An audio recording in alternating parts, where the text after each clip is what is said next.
ಆ, ಭಾವತೀರಯಾನ ಸಿನಿಮಾದ ಸ್ಟೋರಿ ನನ್ನ ತನಕ ಬರುತ್ತೆ ಅಂತ ನಾನು ಕನಸಿನಲ್ಲೂ ಅನ್ಕೊಂಡಿರ್ಲಿಲ್ಲ. ಯಾಕೆಂದ್ರೆ ಅವ್ರು ಹೇಳಿದಾಗ ಇದು ಒಂದು ಚಿಕ್ಕ ಪ್ರಾಜೆಕ್ಟ್ ಆಗಿ ಶುರುವಾಗಿದ್ದ ಕಾರಣ ಅದರದ್ದು ಪ್ರೀಮಿಯರ್ ಶೋ ಕೂಡ ನಾನು ಹೋಗಿದ್ದೆ, ತುಂಬಾ ಇಷ್ಟಪಟ್ಟಿದ್ದೆ.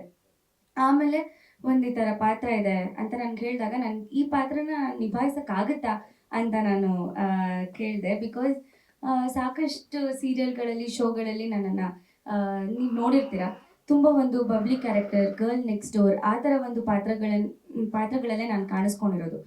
ಈ ಒಂದು ಪಾತ್ರ ತದ್ವಿರುದ್ಧ ನಾನು ಈ ಥರ ಯಾವ ಶೋನಲ್ಲೂ ನಾನು ಕಾಣಿಸ್ಕೊಂಡಿಲ್ಲ.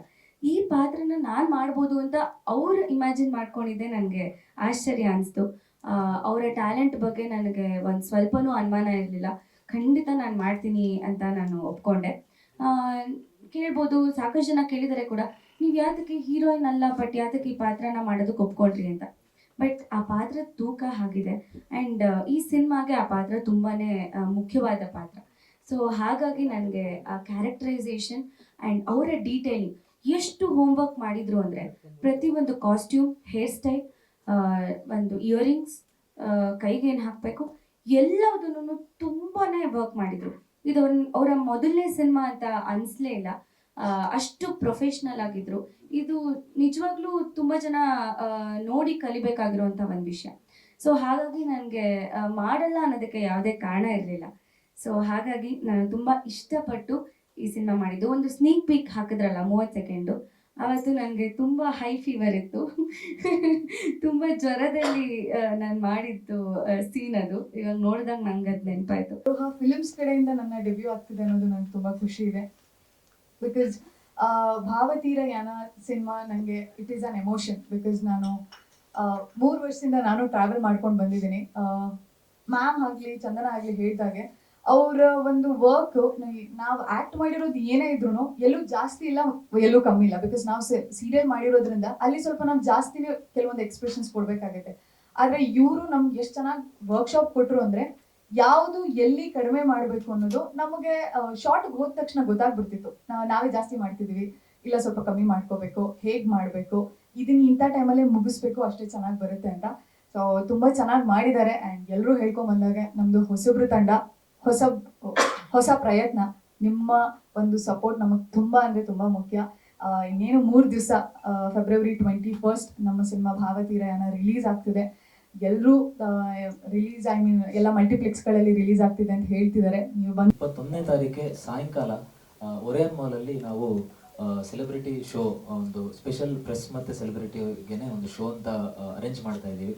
ಟೈಮಿಂಗ್ಸ್ ಇನ್ನೇನು ನಾಳೆ ಅಷ್ಟರಲ್ಲಿ ಕನ್ಫರ್ಮ್ ಆಗುತ್ತೆ. ನಿಮಗೆಲ್ಲರಿಗೂ ಇನ್ವಿಟೇಷನ್ನ ಕಳಿಸ್ತೀವಿ. ದಯಮಾಡಿ ಈ ವೇದಿಕೆ ಮೂಲಕ ಕೇಳ್ಕೊಳ್ತಿದ್ದೀವಿ. ನಮ್ಮ PRO ಹರೀಶ್ ಅರಸು ಸರ್ ಅವರು ಬ್ಯುಸಿ ಇರೋದ್ರಿಂದ ನಿತಿನ್ ಅವರು ಅವರ ರೆಪ್ರೆಸೆಂಟೇಟಿವ್ ಬಂದಿದ್ದಾರೆ. ಸೊ ಹಾಗಾಗಿ ಅವರು ನಿಮ್ಗೆ ಇನ್ವೈಟ್ ಕಳಿಸ್ತಾರೆ, ನಾವು ಕಳಿಸ್ತೀವಿ. ದಯವಿಟ್ಟು ಮಿಸ್ ಮಾಡದೆ ಬಂದು ನಮ್ಮ ಸಿನಿಮಾ ನೋಡಿ. ಏನೇ ಇದ್ರು ನಾವು ಪರ್ಸ್ನಲ್ ಆಗಿ ಫೋನ್ ಮಾಡಿ ನಮಗೆ ತಿಳಿಸಿ, ಮುಂದೆ ನಾವು ಇಂಪ್ರೂವ್ ಮಾಡ್ಕೊಂಡು ಹೋಗ್ತೀವಿ ಅಂತ ಹೇಳಕ್ಕೆ ಇಷ್ಟಪಡ್ತೀನಿ. ಹೌದು ಹೌದು, thank you sir, thank you. ಅದು ಹಾಂ ಹೌದು ಸರ್, ಅದೇ ನಮಗೆ ಅವ್ರ ಜೊತೆ ವರ್ಕ್ ಮಾಡಕ್ಕೆ ಸಿಕ್ಕಿರೋದು ನಮ್ಮ ಮಯೂರ್ ನಾಯಿಗ ಅವರು ಕೂಡ ಇದಕ್ಕೆ ರೈಟಿಂಗ್ ಮಾಡಿದ್ದಾರೆ. ನಮಗಂತೂ ತುಂಬ ಖುಷಿ ಇದೆ ಆ ರೈಟಿಂಗ್ ಮೇಲೆ. ಸೊ ಖಂಡಿತವಾಗ್ಲೂ ಅದು ನಿಮಗೂ ಕೂಡ ಇಷ್ಟ ಆಗುತ್ತೆ ಅಂತ ನಾವು ನಂಬಿದ್ದೀವಿ. ಹಾಗೆ ಲಿರಿಕ್ಸ್ ಕೂಡ, ಈ 2 ಸಾಂಗ್ ಬಗ್ಗೆ ತುಂಬ ಒಳ್ಳೆ ಅಭಿಪ್ರಾಯ ವ್ಯಕ್ತ ಆಗಿದೆ ಹೊರಗಡೆ ಎಲ್ಲ. ಸೊ ಇದರ ಲಿರಿಕ್ಸ್ ಬಂದು ಒಬ್ಬರು ಮಯೂರ್ ನಾಯಿಗ ಅಂತ ಅರಿಯದೆ ಬರೆದಿದ್ರೆ, ಭಾನುಪ್ರಕಾಶ್ ಜೋಯಿಸ್ ಅಂತ ಎಲ್ಲ ಸಮಯದಲ್ಲೂ ಬರೆದಿದ್ದಾರೆ. ಸೊ ತುಂಬ ಬ್ಯೂಟಿಫುಲ್ ಲಿರಿಕ್ಸ್ ಇದು. ಇನ್ನೂ 3 ಸಾಂಗ್ಸ್ ಕೇಳಿದ್ರಲ್ಲ, ಆ 3 ಸಾಂಗ್ಸ್ ಕೂಡ ಇವರು ಪಾತ್ರ ತುಂಬ ದೊಡ್ಡದಿದೆ, ಮಯೂರ್ ನಾಯಿಗ ಅವ್ರದ್ದು. ಅದನ್ನು ನೀವು ಸಿನಿಮಾದಲ್ಲಿ ಕೇಳ್ತೀರಾ. ತುಂಬ ಅರ್ಥಪೂರ್ಣವಾದಂಥ ಸಾಂಗ್ಸ್ ಅದು ಸಿನಿಮಾ ಜೊತೆ ನಿಮಗೆ ಹೆಂಗೆ ಕನೆಕ್ಟ್ ಆಗುತ್ತೆ ಅನ್ನೋದು ನೀವು ಖಂಡಿತವಾಗ್ಲೂ ಬಂದು ಸಿನಿಮಾಗೆ ನೋಡಬೇಕು. ಆ ಲಿರಿಕ್ಸ್ ಕೂಡ ತುಂಬ ಏನೇನೋ ಬೇರೆ ಹೇಳುತ್ತೆ, ಸಿನಿಮಾ ಜೊತೆಗೇನೆ ಇನ್ನೂ ಒಂದಷ್ಟು ವಿಚಾರಗಳನ್ನ ಹೇಳುತ್ತೆ. ದಯವಿಟ್ಟು ಅದನ್ನೆಲ್ಲ ಗಮನಿಸಿ. ನೀವೆಲ್ಲರೂ ಬಂದು 21ಕ್ಕೆ ನಾವು ಹೇಳಿದಾಗೆ ಸಾಯಂಕಾಲ ನಿಮಗೆ ಅಂತ ಸ್ಪೆಷಲ್ ಶೋ ಅರೇಂಜ್ ಮಾಡ್ತಿದ್ದೀವಿ. ಪ್ಲೀಸ್ ಬನ್ನಿ. ನಿಮ್ಮ ಅಭಿಪ್ರಾಯಗಳನ್ನು ತಿಳಿಸಿ, ನಾವು ಕಾಯ್ತಾ ಇರ್ತೀವಿ. Thank you so much.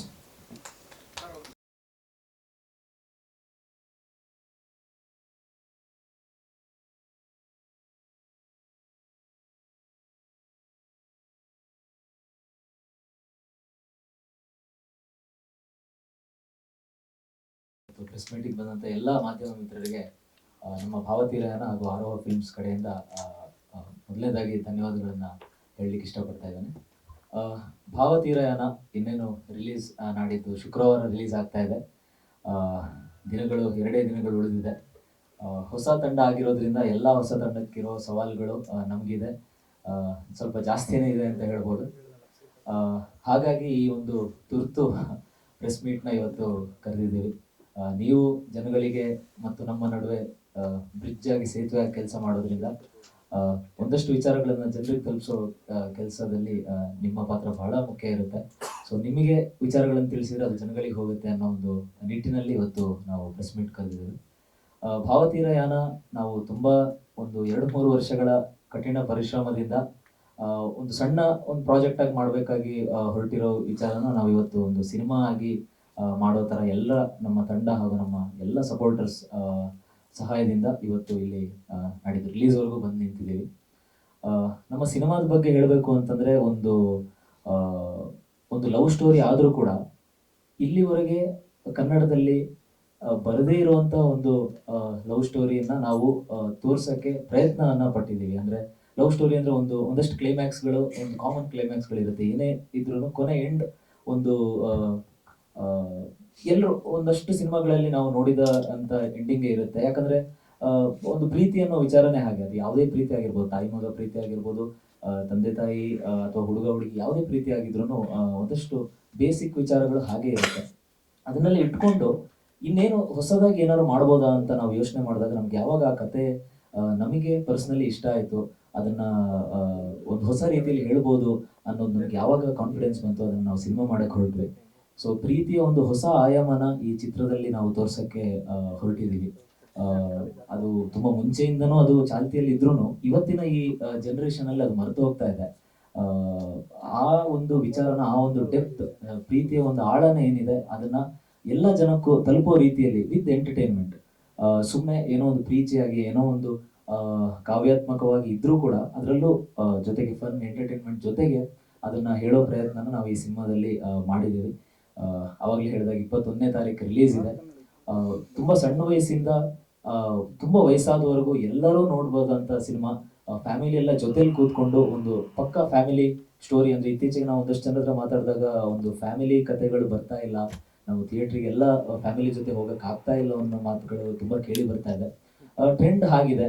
So trend ಬದಲಿಸ್ಬೇಕು ಅನ್ನೋಷ್ಟೆಲ್ಲ ನಮಗೆ ದೊಡ್ಡ ಶಕ್ತಿ ಇಲ್ಲ. ಬಟ್ ಆದ್ರೂ ನಮ್ಮ ಕೈಯಲ್ಲಿ ಅದು ಪ್ರಯತ್ನ, ನಾವು ಎಲ್ರಿಗೂ ನೋಡ್ಬೋದು ಅಂತ, ಒಟ್ಟಿಗೆ ಯಾವುದೇ ಒಂದು ಮುಜುಗರ ಇಲ್ಲದೆ, ಯಾವುದೇ ಒಂದು ಟೆನ್ಷನ್ ಇಲ್ಲದೆ ಆರಾಮಾಗಿ ಬಂದು ಇಡೀ ಫ್ಯಾಮಿಲಿ ನೋಡ್ಬೋದು ಅಂತ ಸಿನಿಮಾ ಅಂತ ನಾನು ನಮ್ಮ ಸಿನಿಮಾನ ಹೇಳಕ್ಕೆ ಇಷ್ಟಪಡ್ತಿದ್ದೀನಿ. ನಾವು ಹೇಳ್ತೀವಿ, ಅದನ್ನು ನೀವು ನಾಡಿದ್ದು ನೋಡಿ ಒಪ್ಕೋಬೇಕು. ದಯಮಾಡಿ 21ನೇ ತಾರೀಕು ನೀವೆಲ್ಲರೂ ಬಂದು ನಮ್ಮ ಸಿನಿಮಾ ನೋಡಿ ನಮ್ಗೆ ರಿವ್ಯೂ ಹೇಳಬೇಕು. ತಪ್ಪಿದ್ರೆ ನೀವು ಬೈರಿ, ಮುಂದೆ ತಿದ್ಕೊಂತೀವಿ. ಸರಿ ಇದ್ರೆ ಹೊಗಳಿದ್ರೆ ಅದನ್ನ ಮೋಟಿವೇಶನ್ ಆಗಿ ತಗೊಳ್ತೀವಿ. ಸೊ ಏನೇ ಇದ್ರು ನಮಗೆ ತಿಳಿಸಿ, ದಯವಿಟ್ಟು ನಮ್ಮ ಸಿನಿಮಾ ನೋಡಿ ಅಂತ ಈ ಮೂಲಕ ನಾನು ಕೇಳ್ಕೊಳ್ತೀನಿ. Thank you. ತೇಜಸ್ ಅವ್ರು ಮಾತಾಡ್ತಾರೆ. ಮೇಡಮ್ ಅವರು ನಮ್ಮ ಸಿನಿಮಾ ಬಗ್ಗೆ ಒಂದೆರಡು ಮಾತನಾಡಬೇಕು. ಅವರ ಪಾತ್ರದ ಬಗ್ಗೆ, ಸಿನಿಮಾದ ಬಗ್ಗೆ, ಯುವ ನಿರ್ದೇಶಕರ ಬಗ್ಗೆ, ಇಡೀ ಭಾವತೀರಯಾನದ ತಂಡದ ಬಗ್ಗೆ ಏನ್ ಹೇಳ್ತಾರೆ ಕೇಳೋಣ. ಮಾಧ್ಯಮ ಮಿತ್ರರಿಗೆಲ್ಲ ಹೃತ್ಪೂರ್ವಕ ಧನ್ಯವಾದಗಳು ಬಂದಿರೋದಕ್ಕೆ. ಹಾಗೆ ನಿಮ್ಮ ಪ್ರೋತ್ಸಾಹ ನಮಗಿರುತ್ತೆ ಅಂತಲೂ ನಾನು ನಂಬ್ಕೊಂಡಿದ್ದೀನಿ.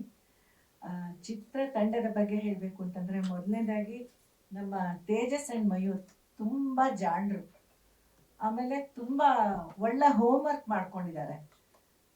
ಎಲ್ಲೂ ಅವರಿಗೆ ಯಾವುದೇ ಕನ್ಫ್ಯೂಷನ್ ಇರಲಿಲ್ಲ ಚಿತ್ರೀಕರಣದ ಸಮಯದಲ್ಲಿ. ತಮಗೇನು ಬೇಕೋ ಅದರ ಬಗ್ಗೆ ಅವ್ರಿಗೆ ಸ್ಪಷ್ಟತೆ ಇತ್ತು. ಆಮೇಲೆ ನಾವೇನು ಇಷ್ಟು ವರ್ಷ ಆಗಿದೆ ಕಲಾವಿದರು ಬಂದು ಇವ್ರಿಗೆ ಹೇಗೆ ಹೇಳೋದಪ್ಪ ಅನ್ನೋ ಯಾವ ಹಿಂಜಕ್ಕೇನೂ ಇರಲಿಲ್ಲ. ಅವ್ರಿಗೆ ಎಂಥ ಒಂದು ಭಾವನೆ ನಮ್ಮಿಂದ ವ್ಯಕ್ತಪಡಿಸ್ಬೇಕಾಗಿತ್ತೋ ಅದನ್ನು ಸ್ಟ್ರಿಕ್ಟಾಗಿ ನಮ್ಮಿಂದ ತೆಗೆಯೋ ಪ್ರಯತ್ನ ಪಟ್ಟಿದ್ದಾರೆ. ನಾವು ಅವರನ್ನು ತೃಪ್ತಿಪಡಿಸೋದಕ್ಕೆ ನಾವು ಕಷ್ಟಪಟ್ಟಿದ್ದೀವಿ. ಯಾಕಂದರೆ ನಾವು ನಮ್ಮ ಒಂದು ಹಳೆ ತಲೆಗಳು ಇರುತ್ತಲ್ಲ, ಅವ್ರಿಗೊಂದು ಅಡ್ಡಗೋಡೆ ಇರುತ್ತೆ, ಏನೋ ನಾವೇ ತುಂಬ ಚೆನ್ನಾಗಿ ಮಾಡಿಬಿಡ್ತೀವಿ ಅಂತ. ನಾನು ನನ್ನ ವಿಷಯ ಹೇಳ್ತಿದ್ದೀನಿ ಅಷ್ಟೇ, ಎಲ್ಲರ ವಿಷಯನೂ ಹೇಳ್ತಿಲ್ಲ. ಆ ಒಂದು ಯಾವುದೋ ಎಲ್ಲ ಕಾಲದಲ್ಲೂ ಎಲ್ಲ ವಯಸ್ಸಲ್ಲೂ ಎಲ್ಲಾನು ಕಲ್ತ್ಕೋಬಹುದು ಅನ್ನೋಕ್ಕೆ ಇವರೇ ಸಾಕ್ಷಿ. ನಾನು ಎಲ್ಲ ಮರ್ತ್ಬಿಟ್ಟೆ, ನನ್ನ ಈ 31 ವರ್ಷದ ಅನುಭವನ ಎಲ್ಲ ಮರ್ತ್ಬಿಟ್ಟೆ. ಮತ್ತೆ ಹೊಸದಾಗಿ ಸ್ಟೂಡೆಂಟ್ ಆದೆ. ಇವ್ರ ಕೈಯಿಂದ ತುಂಬಾ ವಿಷಯಗಳನ್ನ ನಾನು ಕಲಿತ್ಕೊಂಡೆ. ಎಷ್ಟೋ ಸತಿ ನಾವುಗಳು ಓವರ್ ಆಕ್ಟಿಂಗ್ ಮಾಡ್ಬಿಟ್ಟಿರ್ತೀವಿ, ನಮಗ್ ಗೊತ್ತಿರಲ್ಲ ಅದು. ನಮ್ಮ ಪ್ರಕಾರ ನಾವು ತುಂಬಾ ಚೆನ್ನಾಗಿ ಮಾಡಿರ್ತೀವಿ, ಇನ್ನೂ ಒಂದು ಆತ್ಮವಿಶ್ವಾಸದಲ್ಲಿ ಮಾಡಿರ್ತೀವಿ. ಆದ್ರೆ ಇವ್ರ ಜೊತೆ ಕೆಲಸ ಮಾಡಿದಾಗ ಎಂತ ತಪ್ಪು ಕಲ್ಪನೆಯಲ್ಲಿ ಇದ್ದೆ ನಾನು. ಇದೆಲ್ಲ ನಾನು ಏನ್ ಮಾಡ್ತಿದ್ನೋ ಇರಬಹುದು, ಜನರು ಮೆಚ್ಚುಗೆ ಗಳಿಸಿರ್ಬೋದು, ಬಟ್ ಇದು ಒಂದು ಎಕ್ಸ್ಟ್ರಾರ್ಡಿನರಿ ಒಂದು ಕೆಲಸವನ್ನ ಇವರು ನಮ್ಮಿಂದ ತೆಗ್ಸಿದ್ದಾರೆ. ಏನೇ ನಿಮ್ಗೆ ಇಷ್ಟ ಆದ್ರೂ ಆ ಕ್ರೆಡಿಟ್ ಅವರಿಬ್ಬರಿಗೂ ಹೋಗ್ಬೇಕು. ಯಾಕೆಂದ್ರೆ ಎಲ್ಲೂ ಅವರು ಕಾಂಪ್ರಮೈಸ್ ಅನ್ನೋದನ್ನ ಮಾಡ್ಕೊಂಡಿಲ್ಲ. ಅಷ್ಟು ಚೆನ್ನಾಗಿ ಅವರು ನಮಗೆ ಪ್ರೋತ್ಸಾಹನೂ ಕೊಡ್ತಾ ಇದ್ರು. ಹಾಗಂತ ಎಷ್ಟೋ ಜನ ಕೂಗಾಡ್ಕೊಂಡು ಸಿಡ್ಕಾಡ್ಕೊಂಡು ಡೈರೆಕ್ಟ್ ಮಾಡ್ತಾರೆ, ಅದೆಲ್ಲ ಅವರ ಜೀವನದಲ್ಲಿ ಇರಲಿಲ್ಲ. ತುಂಬಾ ಸಮಾಧಾನವಾಗಿ ನಮಗೆ ನಮ್ಮ ವಯಸ್ಸಿಗೆ ಯಾವುದೇ ರೀತಿಯ ನಮ್ಮ ಈಗೋ ಹರ್ಟ್ ಆಗದೆ ಇರೋ ಹಾಗೆ ತುಂಬಾ ನಾಜೂಕಾಗಿ ನಮ್ಮ ಹತ್ರ ಕೆಲಸ ತೆಗ್ಸಿದ್ದಾರೆ. ಅದಕ್ಕೆ ನಾನು ಅವರಿಬ್ಬರಿಗೂ ಧನ್ಯವಾದನೆ ಹೇಳ್ತೀನಿ. ಮತ್ತೆ ಮಯೂರ್ ಸಂಗೀತ ನನ್ನನ್ನ ಯಾವುದೋ ಲೋಕಕ್ಕೆ ಕರ್ಕೊಂಡು ಹೋಗ್ತಿದ್ದೆ. ನಾನಂತೂ ಆ 2 ಹಾಡುಗಳನ್ನ ಅದು ಎಷ್ಟು ಸತಿ ಕೇಳಿದ್ದೀನೋ ಗೊತ್ತಿಲ್ಲ. ಈ ದಬಾ ದಬಾ ಅಂತ ಈ ಕಾಲದ ಹಾಡುಗಳನ್ನ ಕೇಳಿ ಕೇಳಿ ಕಿವಿ ಮೇಲೆ ರಾಚೋ ಅಂತ ಹಾಡುಗಳನ್ನ ಕೇಳಿ ಕೇಳಿ ಸಾಕಾಗಿ ಹೋಗಿತ್ತು. ಮಯೂರ್ ಅವ್ರ ಹಾಡು, ಸಂಗೀತ, ಸಾಹಿತ್ಯ ಕೂಡ ಅದು ಎಷ್ಟು ಅರ್ಥಪೂರ್ಣವಾಗಿದೆ. ಮತ್ತೆ ಸಿನಿಮಾ ಸಂಭಾಷಣೆಗಳು ಕೂಡ ನಮ್ಗೆ ಹೇಳಕ್ಕೆ ಕಷ್ಟ ಆಗ್ತಿರ್ಲಿಲ್ಲ, ಯಾಕೆಂದ್ರೆ ನಮ್ಗೆ ಅದು ಅರ್ಥ ಆಗ್ತಾ ಇತ್ತು.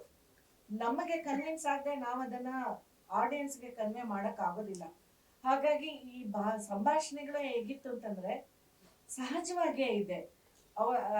ಒಂದು ಅಳುವಿನಲ್ಲಿ ಮಹತ್ತನ್ನು ಹೇಳ್ತಾರಲ್ಲ, ಆ ತರ ಸಂಭಾಷಣೆಗಳು ಮಾಮೂಲಾಗಿ ಮಾತಾಡೋ ತರನೇ ಇದ್ರು ಅದ್ರೊಳಗೆ ಏನೋ ತುಂಬಾ ದೊಡ್ಡ ವಿಷಯಗಳನ್ನ ಅವ್ರು ಹೇಳಕ್ ಪ್ರಯತ್ನ ಪಟ್ಟಿದ್ದಾರೆ. ಹಾಗಾಗಿ ಸಂಭಾಷಣೆ ಕೂಡ ತುಂಬಾ ಮನಮುಟ್ಟವಾಗಿತ್ತು. ಇದೆಲ್ಲ ಬರೀ ನನ್ನ ಮತ್ತೆ ರಮೇಶ್ ಭಟ್ ಅವರ ಸಂಭಾಷಣೆಗಳ ಬಗ್ಗೆ ಹೇಳ್ತಾ ಇದ್ದೀನಿ. ಮತ್ತೆ ಚಂದನ ಜೊತೆ ಇದೆಯಲ್ಲ, ನಮ್ಮ 3 ಜನದ ಬಗ್ಗೆ ನಾನು ಮಾಡಿದ್ದ ಸೀನ್ಸ್ ಅಲ್ಲಿ ನಾವು 3 ಜನ ಇದ್ದಿದ್ದು, ಅದ್ರ ಬಗ್ಗೆ ನನಗೆ ಗೊತ್ತಿರೋಷ್ಟು ಹೇಳ್ತಾ ಇದ್ದೀನಿ. ಒಟ್ಟಾರೆ ನಮ್ಗೆ ಎಲ್ಲ ತಂಡದವರು ಕೂಡ ಅಷ್ಟೇ ತುಂಬಾ ಚೆನ್ನಾಗಿ ನೋಡ್ಕೊಂಡ್ರು. ಪ್ರತಿಯೊಂದು ವಿಷಯಕ್ಕೂ ಗಮನ ಕೊಟ್ಟು ನಮ್ಮನ್ನ ಚೆನ್ನಾಗಿ ನೋಡ್ಕೊಂಡ್ರು. ಒಂದು ಮನೇಲಿ ಒಬ್ಬ ತಾಯಿನ ಹೇಗ್ ನೋಡ್ಕೋತಾರೋ ಆ ತರ ನೋಡ್ಕೊಂಡ್ರು. ಆಮೇಲೆ ಈಗಿನ ಕಾಲದ ತಾಯಿನ ಮಕ್ಕಳು ನೋಡ್ಕೊಳ್ಳೋ ತರ ಅಂತ ಅನ್ಕೋಬೇಡಿ. ಒಟ್ಟಲ್ಲಿ ನಿಜವಾಗ್ಲೇ ಒಂದು ಮಗ ಅಥವಾ ಮಕ್ಕಳು ತಾಯಿನ ನೋಡ್ಕೊತಾರಲ್ಲ ಆ ತರ ನೋಡ್ಕೊಂಡಿದ್ದಾರೆ. ನಂಗೆ ತುಂಬಾ ಸಮಾಧಾನ ಇದೆ. ಮತ್ತೆ ಈ ಒಂದು ಒಳ್ಳೆ ಚಿತ್ರನ ನೀವೆಲ್ಲರೂ ಪ್ರೋತ್ಸಾಹಿಸ್ಬೇಕು. ಇದ್ರ ಬಗ್ಗೆ ಒಳ್ಳೊಳ್ಳೆ ವಿಮರ್ಶೆ ಕೊಡ್ಬೇಕು. ಅಂದ್ರೆ ಅದನ್ನ ಏನು ಇಲ್ಲದೆ ಇರೋದನ್ನ ಹೇಳಿ ಅಂತ ಹೇಳ್ತಿಲ್ಲ, ಅಲ್ಲಿ ಏನ್ ಕಂಡಿದ್ದನ್ನ ಅದನ್ನ ಪ್ರಾಮಾಣಿಕವಾಗಿ ಹೇಳಿ ಅಂತ ಕೇಳ್ಕೊತೀನಿ. ಇನ್ನೊಂದು ವಿಷಯ ಇಲ್ಲಿ ಏನಾಗುತ್ತೆ ಅಂದ್ರೆ, ಈಗಾಗ್ಲೇ ಸೂಪರ್ ಸ್ಟಾರ್ ಅಂತ ಹೆಸರು ಮಾಡಿರೋರಿಗೆ ಪೇಪರ್ ಮೇಲೆ ಏನ್ ಬಂದ್ರು ಅವ್ರಿಗೆ ಅದರಿಂದ ಯಾವ ವ್ಯತ್ಯಾಸ ಉಂಟಾಗಲ್ಲ. ಯಾಕಂದ್ರೆ ಅವ್ರಿಗೆ ಅವ್ರದೇ ಒಂದು ಅಭಿಮಾನಿಗಳ ಒಂದು ಕೂಟ ಇರುತ್ತೆ. ಅವ್ರು ಹೇಗಾದ್ರೂ ಮಾಡಿ ಸಿನಿಮಾನ್ ಗೆಲ್ಲಿಸ್ಬಿಡ್ತಾರೆ. ಆದ್ರೆ ನಮ್ಮಂತ ಹೊಸಬ್ರು, ನನ್ನನ್ನು ನಾವು ಹೊಸಬ್ರು ಅಂತಾನೆ ಕರ್ಕೊಳ್ಳೋದು, ಈ ಹೊಸ ತಂಡ ಏನೇ ಕೆಲಸ ಮಾಡಿದ್ರು ಅದ್ರೊಳಗೆ ತಪ್ಪು ಕಂಡು ಹಿಡಿಯಕ್ಕೆ ನೋಡ್ತಾರೆ. ತಪ್ಪು ಹೇಳ್ಬಹುದು, ಇಲ್ಲ ಅಂತಲ್ಲ, ಆದ್ರೆ ಅದೇ ಮುಖ್ಯ ಆಗ್ಬಾರ್ದು. ಒಳ್ಳೆ ಪಾಸಿಟಿವ್ ಪಾಯಿಂಟ್ಸ್ ಅನ್ನು ಅದಕ್ಕೆ ಜಾಸ್ತಿ ಪ್ರಾಮುಖ್ಯತೆ ಕೊಟ್ಟು ಹೇಳಿದ್ರೆ ತುಂಬಾ ಉಪಕಾರ ಆಗುತ್ತೆ. ಯಾಕಂದ್ರೆ ಇವರು ಹೊಸದಾಗಿ ಅಭಿಮಾನಿ ತಂಡಗಳನ್ನ ಇವ್ರಿಗೂ ಬೆಳಿಬೇಕಾಗುತ್ತೆ. ಸೊ ಇದಕ್ಕೆಲ್ಲ ನಿಮ್ಮ ಕೃಪೆ, ನಿಮ್ಮ ಪ್ರೋತ್ಸಾಹ ಬೇಕು. ದಯವಿಟ್ಟು ಎಲ್ಲರೂ ಪ್ರೋತ್ಸಾಹಿಸಿ. ಧನ್ಯವಾದಗಳು. ಧನ್ಯವಾದಗಳು. ಈಗ